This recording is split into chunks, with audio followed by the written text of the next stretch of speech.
It's a make or miss league. It's a make or make. It's a make or It's a make or miss league. All that, and he knows about wine too. Make Billy Hoyle, Alex Caruso getting the lead pass. Look at that pass. Exit pass, Jeremy Grant. Ramona, which is the better nickname for him, the Caruso or the Bald Eagle? I mean, I gotta go with Caruso. Thank That's you. so fun to say. Yeah, it's so good. Billy Hoyle. That is the best nickname. We opened it up with Billy Hoyle. Do you understand that is like one of the most awesome basketball names in the culture? Stay with Billy Hoyle. And you're going to have a lot more chances to debate this over the coming weeks, Yes. is my theory. All right, miss layups. LeBron meeting Jamal Murray at the rim. Watch this. Whew. Ooh. Then LeBron gets in transition. Torrey Craig, he gets the LeBron, the chase down. There we go. Everybody hustling out there. Everybody working. But look, that's like a big dude picking on a little dude. The other one, Jeremy Grant, is on the same athleticism plane as Bron, Right. so that's a little bit more fair. Bron out here picking on young Canadian kids. That's not cool, man. It's not cool. Canadians are people too, Richard. They have just as much a right to grow up and be basketball players as you did. You're welcome. Make bags. Speaking of Jamal Murray, he was in his several nice finishes last night. Is this layup now, not the ball handling, is the layup package Kyrie-esque, or would you not even go that far? I would go that far because that 360 filet layup he made the round before, maybe it was in the Utah series, that is up there. Now, again, Kyrie does it 5 times a night. Right. But yes, that And is 18 other things in between. 18 other, but that's the evolution of basketball. Yeah. These younger players see this stuff and they start to emulate it. But look at that. Look at all in one hand, bring it around. Whew. Never had that. Never had that. You can wear it in pickleball. You can get it. Yeah, no, I don't have Pickleball. any skill set there either, to tell you the truth. I know that looks good at home, Ramona. Woo. All right, miss intensity. Speaking of layups, here is a bunch of missed ones and lots of sloppy basketball, so we had to give it the yakety sax treatment. Ramona, what is going on here? Well, look, I just think you have a lot of sloppy basketball, but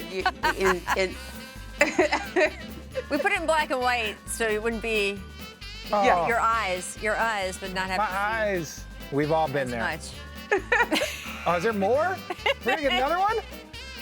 Oh, jeez. It wasn't good. Hey.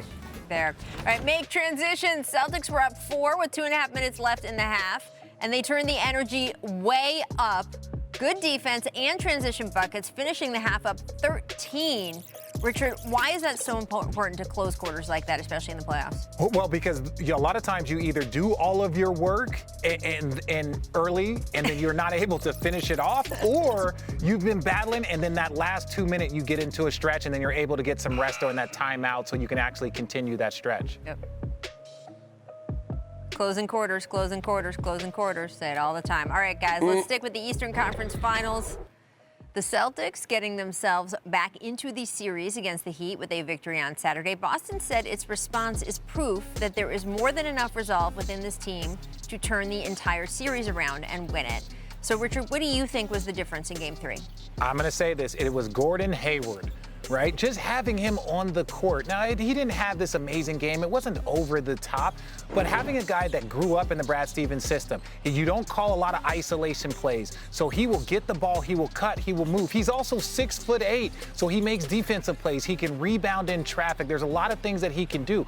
But Gordon Hayward is such an unselfish player. And then I don't want to say that he is the focal point, but he averaged 17 points a game. That's nothing to scoff about. Everyone's talking about what the Lakers are missing with Avery Bradley. Well, this man averaged even more. And they don't have two studs like LeBron and AD. So having Gordon Hayward on the court I felt like opened things up for them and gave them a jolt of energy. Well, I think what Gordon does, too, is he plays really good fundamental basketball where when you just need to break that Miami zone, he knows what to do. Like, he was a great cutter to the middle of the zone when they need to do that. In Game 2, when he wasn't out there, I thought they didn't really cut in there. They would sort of drift and didn't look like they were exact. When you go back in high school and how do you break a zone? Gordon Hayward was just executing that perfectly, and I think that really helped them out. But the other thing, too, is Marcus Smart on Gordon and Dragic in a lot of those moments really got the Heat out of what I think they like to do. And part of that was early on they got Duncan Robinson in foul trouble. Marcus Smart had been on him a little bit, and so by getting him out of the game, you're able to put Marcus on Dragic. I mean, they just did a lot of things well in Game 3 that I think if they can continue doing that, we have ourselves a series. No, Ramona, you make a great point. Like, he's been, when we talk about he played for Brad Stevens, he knows Brad Stevens' zone offense because he ran it in college. And then that was part of the reason why he signed with Boston, is because of familiarity with Brad Stevens. And that's one of the things that's so amazing with this group. He averaged 17 points a game. I'm going to keep saying that because if there was any team in the playoff right now that got a 17-point-a-game scorer, they would be ecstatic. It would shift things in the series as long as they're able to integrate him the right way, and I think they did a good job of doing that in Game 2. Brad Stevens told me that Gordon is just the stabilizer, that just he has so much assurance, that veteran experience of what to do when, and you saw it in that game. Thanks for watching ESPN on YouTube. For live streaming sports and premium content, subscribe to ESPN+.